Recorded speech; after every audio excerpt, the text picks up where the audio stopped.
Nagpasalamat kining mga residente nga human sa dugayng panahon na semento na gayud katong lapukon kaayo ug libaungod nga dan sa barangay Luok ug Upaw, Mandawi City nga kilid ra usab sa usa ka universidad. Ani ang report ni Nico Sereno. Kini nakaroon ang itsura sa J.O. Martinez Street tupad sa tunghaan sa ubos nga bahin sa First Mandawi Mactan Bridge. Na semento na ang intiro kalsada ug doon na pa'y drainage provision sa magsigkakilid ni ini.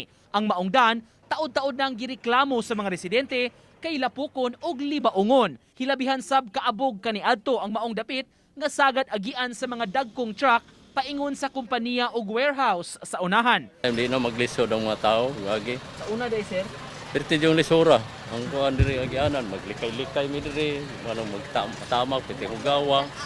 Ya, ang mga napay mga motor, tinang mga maglisod gagi. Mga libaong, na tubigan, hanggang mga tumba rin mga truck usahay. Ang motor rin usahay, mga di kagi. Karon nindot kayo. Pasalamat mi. pasabot hinuon sa City Hall kani adto pa man gitinguha na gyud nga ma-rehabilitate ang dan apan privately owned kini. Maungwa dayon mapatrabaho. Diha ra kini napasimento human gidunar sa tag-iya ngadto sa gobyerno aron maayom-ayom na kini.